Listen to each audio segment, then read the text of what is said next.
제가 알바니아 선교사로 OM 선교사로 가 있었을 때가 2003년이었습니다. 그때 10월에 이제 공항에 도착하게 되고 그리고 첫날을 참 눈물을 흘리면서 또 보내게 되었던 사연이 있었습니다. 그리고 난 그 다음 날 저희가 묵었던 그 집에 밑에가 조만한 구멍가게를 하고 있어서 그 구멍가게에 내려가서 샀던 물건이 있었습니다. 그 물건은 다름 아닌 오리지라고 하는 알바니아로 쌀입니다. 쌀. 오리지. 그래서 테우타 오리지 골드. 아주 좋은 쌀이죠. 근데 날아가는 쌀입니다. 우리 같이 이렇게 찰진 쌀이 아니라 1kg. 저게 1kg짜리입니다. 그래서 그것을 10봉지를 구입을 했습니다. 왜냐하면 5kg도 10kg도 없으니까 그 지역은. 그러니까 그 주인 조세피라고 하는 주인이 저에게 놀라면서 얘기를 하는 겁니다. 아이 피터야, 왜 이렇게 많은 쌀을 사가지고 가는 거니? 이 쌀은 우리로 말하면 우리에게는 거의 한 1년에 먹어야 될 쌀인데 어떻게 너는 이렇게 많이 사가지고 가니? 이렇게 이제 묻는 것이었어요. 그래서 제가 뭐라고 얘기했겠습니까? 우리 이 쌀 매일 하루에 3끼씩 먹어. 이거 며칠 있으면 다 먹을 거야. 그러니까 놀래 자빠지는 거예요. 왜냐하면 거기는 주식이 빵과 고기, 치즈 이런 것들이거든요. 그래서 쌀은 진짜 어쩌다 한 번 이제 먹는 그런 일이지 우리 같이 매 끼니마다 쌀을 먹지는 않는다 하는 것입니다. 우리나라를 비롯해서 뭐 동남아시아 또 뭐 태국, 베트남, 필리핀, 일본, 중국, 뭐 스리랑카 다 쌀을 주식으로 먹는 국가임을 여러분이 알고 계실 것입니다. 그런데 최근 일본 쌀값이 아주 폭등했다라고 하는 것도 여러분 알고 계시죠. 우리 쌀 5kg 우리 돈으로 한 44,000원이 된다고 하는 것이 일본에서는요. 우리나라에서는 뭐 2만 원 안팎 정도 되는 것이니까 2배 이상이 뛴 것이죠. 그러다 보니까 일본에서 우리나라에 관광 온 사람들이 돌아갈 때 선물로 쌀을 사가지고 간다 이런 얘기도 들어보셨을 것입니다. 근데 예전에 우리가 한 1980년대 일본 여행했던 분들은 아주 필수품으로 사가지고 들어왔던 일본제 뭐가 있었을까요? 무슨 밥솥? 어떻게 아세요? 코끼리 밥솥? 코끼리 밥솥을 사가지고 들어왔습니다. 그리고 1983년 1월 달에는요, 아예 코끼리 밥솥 사건이라는 것이 일어났어요. 아주 그냥 많이 가지고 사가지고 오는 바람에 말이죠. 그때 당시 우리나라는 보온밥통이 그렇게 잘 발달되어져 있지 않았던 것 같아요. 그러다 보니까 일본제 보온밥통이 정말 좋다고 해서 그것을 그냥 외환법 위반하면서까지 막 그렇게 들여오는 그러한 사건이 있었다 하는 것이죠. 근데 여러분 왜 찬밥보다 더운 밥이 더 맛있는지, 왜 보온밥통에 나왔는지 좀 이해가 가십니까? 원래 이 쌀이라고 하는 것은 아밀로스와 아밀로펙틴이라고 하는 분자로 이루어져 있습니다. 우리는 이것을 녹말이라 그렇게 얘기하죠. 우리는 흔히 녹말, 전분 이런 걸 얘기하는데 그것을 좀 더 화학 구조식으로 따면 아밀로스, 아밀로펙틴 되어져 있다는 겁니다. 그런데 이 쌀과 쌀이 밥이 되었을 때에 이 녹말의 분자 구조가 달라진다는 거예요. 그래서 쌀이었을 때에는 베타 녹말의 상태로 되어져 있고, 그 다음에 밥이 되었을 때는 알파 녹말의 상태로 되어져 있답니다. 그걸 좀 더 세분하게 얘기하면은, 이제 쌀이었을 때는 이 아밀로스, 아밀로펙틴 분자가 너무 규칙적으로 단단하게 이게 연결이 되어져 있어서 물이 침투할 수가 없다는 겁니다. 그래서 이거를 물에다가 이제 불려놓고 그리고 불을 가하게 되면 이 분자 구조가 이제 느슨해지면서 그 녹말 사이로 물이 들어가게 되고 그래서 우리가 소화하기에 아주 좋은 구조의 밥이 되게 되어진다는 것이죠. 자, 그래서 베타 상태의 녹말에서 알파 상태의 녹말로 바뀌게 되었을 때에 아주 맛있는 밥이 되고 또한 우리 몸에도 건강에도 좋아진다 하는 것입니다. 그런데 시간이 지나서 여러분 밥을 아주 그냥 따끈따끈한 밥을 떠났어요. 그럼 시간이 지나면 어떻게 되죠? 식어지잖아요. 그죠? 그래서 식은 밥은 맛이 없잖아요. 근데 식은 밥은 왜 맛이 없어질까? 바로 그 물기가 이제 빠져나오기 때문에 다시 단단한 구조로 되어져 간다 하는 것입니다. 그래서 이거를 밥의 노화 현상이라 이렇게 이야기하는 사람도 있다는 것입니다. 그래서 이 밥 속에 있는 물이 증발되는 것을 방지하기 위해서 밀폐된 공기 안에 일정한 온도를 유지해 줄 수 있는 것. 그게 뭐예요? 그게 밥솥이죠. 근데 그때 당시 코끼리 밥솥이 그냥 기술력이 월등히 하는 바람에 일본에 가서 많이 사가지고 오게 되었다 하는 겁니다. 여러분 배고프실 것입니다. 아니면 좀 있으면 이제 점심시간이니까. 쌀과 밥의 차이를 여러분이 조금 아셨을 것이고, 또 왜 찬밥이 더운 밥보다 맛이 없는지도 여러분 아셨을 것입니다. 그 이유는 바로 물과 불 때문에 그런 것이죠. 물과 불. 사실 이 물과 불이라고 하는 것은 인간이 살아가는 데에 없어서는 안 될 필수 불가결한 요소인 것이죠. 물이 없다면 인간은 살 수 없습니다. 또 불이 없다면 인간은 추위에, 또 어두움에 두려워 떨고 불편하고, 더 나아가서 조리를 할 수 없으니까 그냥 센 것으로, 날 것으로만 먹어야 되니 얼마나 맛이 없겠습니까? 조리할 수 없으니까. 그런데 이런 물과 불은 물질 세계에서만 반드시 필요한 것은 아니라는 것이, 영적 세계에서도 이 물과 불이 반드시 필요하다는 사실을 우리는 깨달아야 됩니다. 하지만 하나님을 모르고 예수 그리스도를 영접하지 못한 사람들은 우리의 영혼에 왜 물과 불이 필요한지를 사실은 잘 모르고 살아가는 것이 다반사가 되는 것입니다. 물이 육신의 갈증을 채워주듯이, 해결해 주듯이 우리의 영혼을 갈증을 해결해 줄 수 있는 그런 물이 있지 않겠습니까? 또 불이 우리 육신을 위해서 어둠을 밝혀주고 추위를 몰아내주고, 또 영혼을 그렇게 하듯이 우리의 영혼을 깨우고 인도해주고, 또한 능력을 주시는 영적인 불이 필요하지 않겠느냐는 것이죠. 그런 우리의 영혼의 물과 불의 역할을 해주는 놀라우신 분이 계십니다. 그분이 바로 예수 그리스도이심을 믿으시길 바랍니다. 그것이 우리 안에 계시는 놀라운 귀중한 분이 되는 것입니다. 예수 그리스도는 먼저 영혼의 생수가 되십니다. 그래서 예수님을 믿는 사람들은 우리의 영혼이 가라거나 갈증이 나거나 목마르거나 그리고 허무하거나 공허하거나 하지 않아도 된다는 것이에요. 왜? 예수님 때문에. 요한복음 4장에 보게 되면은 예수님이 수가라고 하는 사마리아에 들어가서 수가라는 성에 들어갔습니다. 그래서 사마리아 여인을 만났습니다. 그 여인과 대화하는 중에 이 여인에게 물을 달라고 했습니다. 하지만 이 여인은 당신은 유대인이기 때문에 내가 물을 줄 수 없다라고 하고, 이 우물은 깊고 물기를 끌도 없는데 어떻게 물을 달라고 하느냐라고 했을 때 예수님께서 하신 말씀이 바로 요한복음 4장 13절 14절입니다. 예수께서 대답해 이르시되 이 물을 마시는 자마다 다시 목마르려니와, 14절은 같이 있습니다. 내가 주는 물을 마시는 자는 영원히 목마르지 아니하니 내가 주는 물은 그 속에서 영생하도록 솟아나는 샘물이 되리라. 분명히 예수님이 말씀하셨습니다. 내가 주는 물을 마시면 다시는 목마르지 아니하도 된다.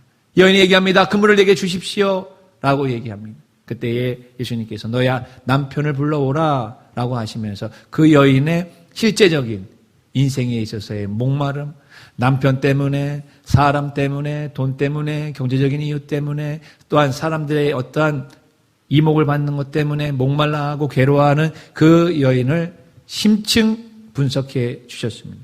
그리고 나서는 그 여인에게 참 생명의 강수가 되시는 예수님을 만날 수 있게 해 주셨습니다. 그리고 이 우리의 속에서 흘러 넘치는 이 영생수에 대해서 구체적으로 요한복음 7장 37절에 보면 명절 끝날고 큰 날에 예수께서 외쳐 이르시되 누구든지 목마르거든 내게로 와서 마시라. 나를 믿는 자는 성경에 이른과 같이 그 배에서 생수의 강이 흘러나오리라 이렇게 말씀하셨는데, 이것은 무엇을 가리킨다고 얘기하십니까? 이는 39절 보면 그를 믿는 자들이 받을 성령을 가르쳐 말씀하신 것이다 하는 것입니다. 그러므로 사랑하는 성도 여러분, 저와 여러분이 예수 그리스도를 영접했다면 우리 안에 성령님이 와 계시는 줄로 믿으시길 바랍니다. 그런데 문제는 성령님이 누구신지도 모르고 성령님이 계신지조차도 모르는 우리 성도들이 많이 있다 하는 것입니다. 그래서 예수님께서는 공생의 기간 동안에 십자가에 달려 돌아가시기 전에 많은 부분 성령님에 대한 이야기를 해놓으셨어요. 요한복음 15장 26절 보면은 내가 아버지께로부터 너희에게 보낼 보혜사 곧 아버지께로부터 나오시는 진리의 성령이 오실 때에 그가 나를 증언하실 것이다 라고 말씀하셨습니다. 보혜사 성령. 보혜사라고 하는 그 의미 속에는 무슨 의미가 있을까요? 성령님은 우리를 도와주시는 분입니다. 도움자, 조력자. 성령님은 우리의 길을 인도해 주시는 분입니다. 가이드. 성령님은 우리를 변호해 주시는 변호사가 되십니다. 또한 성령님은 무엇보다도 우리의 답답한 마음, 괴로운 마음을 상담해 주시는 원더풀 카운셀러, 놀라운 상담가가 되어 주신다고 약속하신 분이 바로 보혜사 성령님이 되시는 것입니다.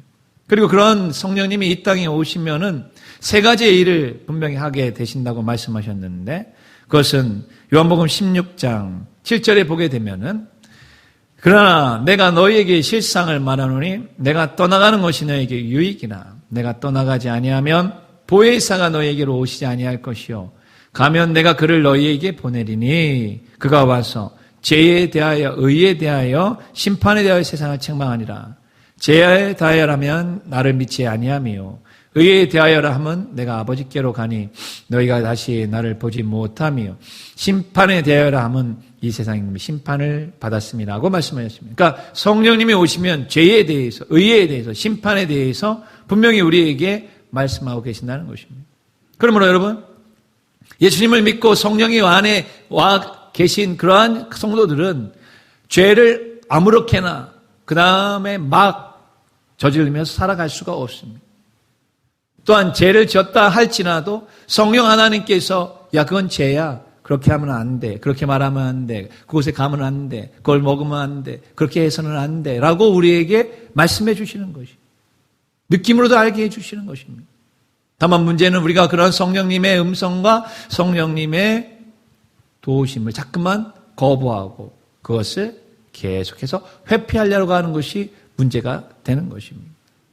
사랑하는 성도 여러분, 진리의 성령님이 오시면 우리에게 모든 것을 가르쳐 주신다고 약속하여 주셨습니다. 요한복음 16장 13절을 보게 되면 그러나 진리의 성령이 오시면 그가 너희를 모든 진리 가운데로 인도하시리니 그가 스스로 말하지 않고 오직 들은 것을 말하며 장래일을 너에게 알리시리라. 14절은 같이 있습니다.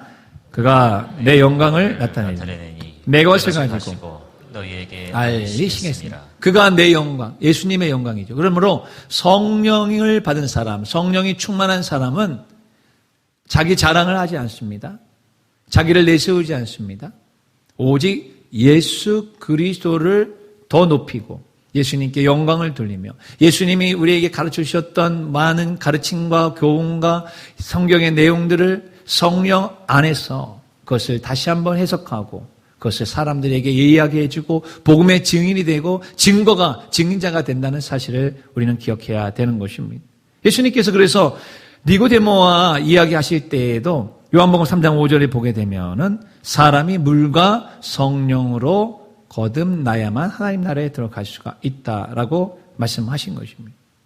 그리고 오늘 본문 바로 요한복음 사도행전 2장에는 그런 성령님이 오순절 마가 다락방에 임하신 사건을 우리에게 가르쳐 주시는 것입니다. 그리고 그러한 오순절 성령 강림 사건은 이례적인 사건이었음에도 불구하고 오늘날에도 동일하게 성령을 간절히 사모하고 성령님과 함께 동행하기를 간절히 원하는 오늘 우리에게도 이런 놀라운 은혜가 넘치게 될 것을 믿으시길 간절히 바랍니다.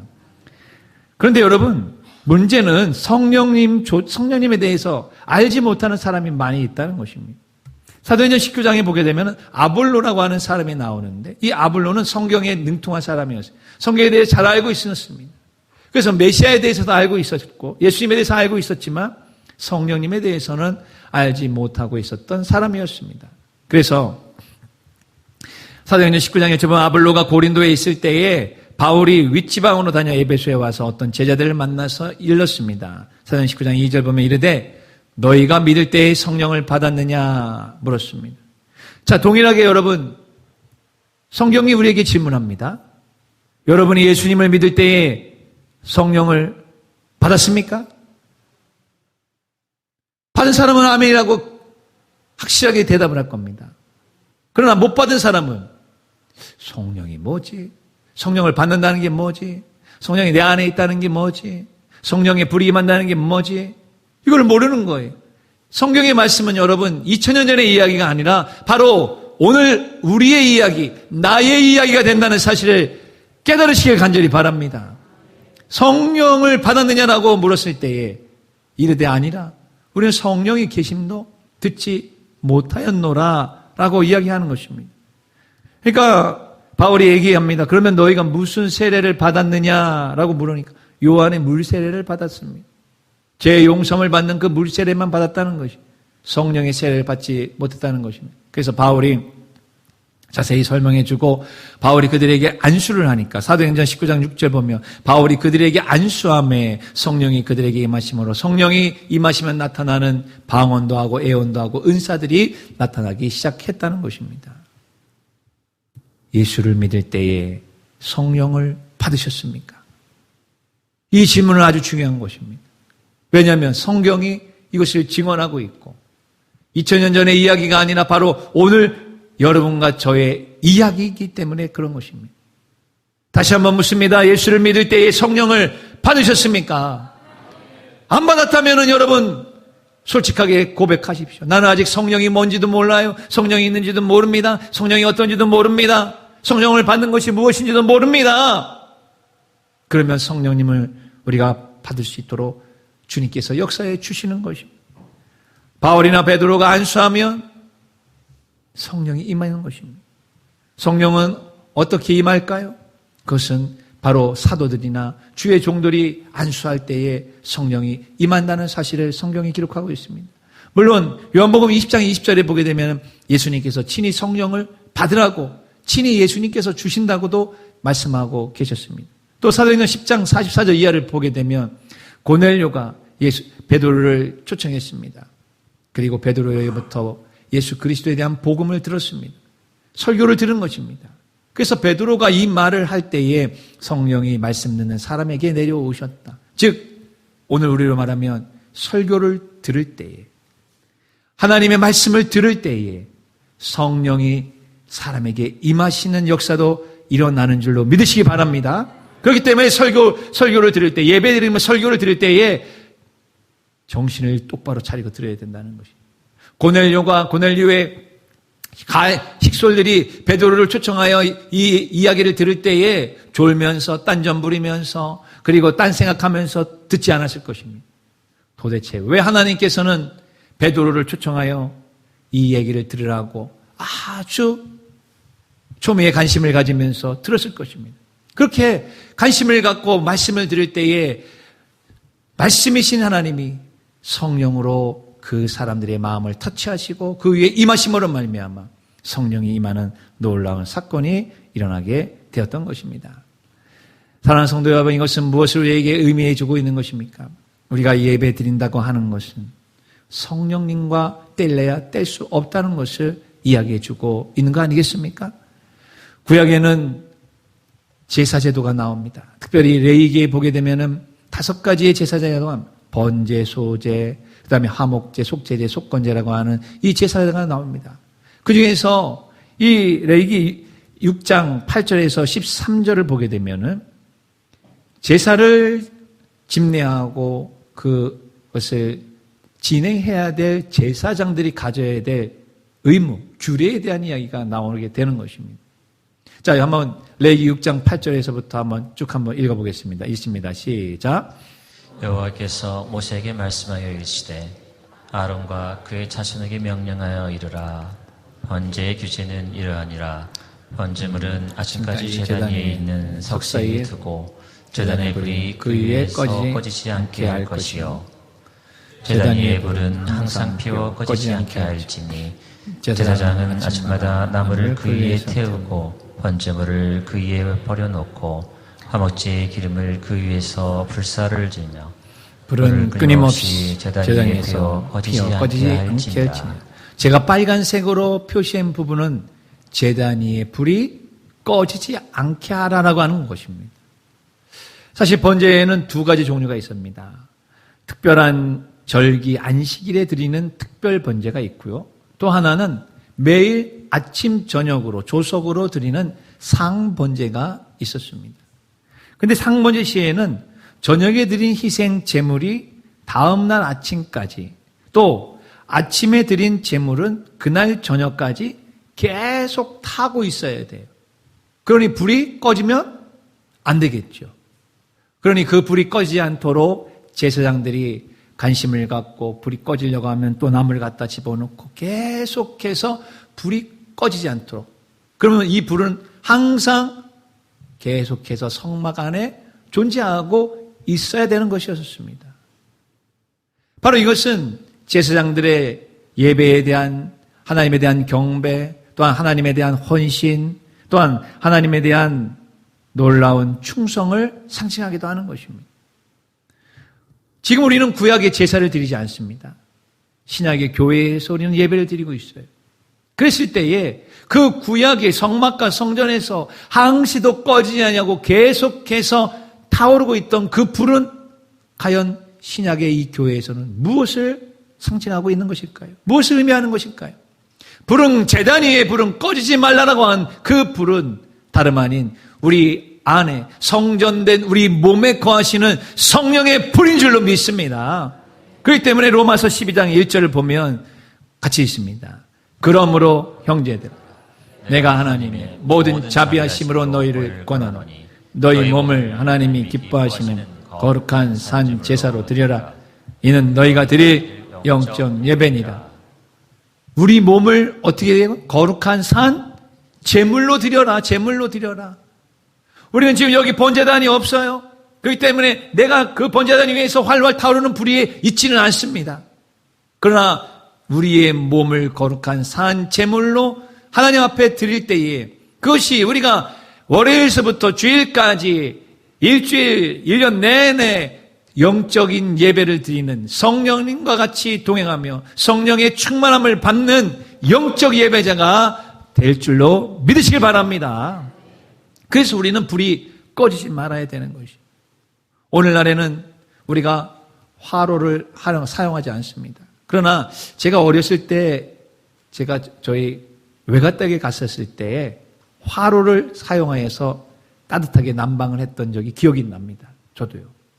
그러면은 외할머니가 그 화로에다가 이제 숯불 중에서 좀 좋은 숯불들을 쫙 모으죠. 그러고 나서 안방에다가 그걸 갖다 놓습니다.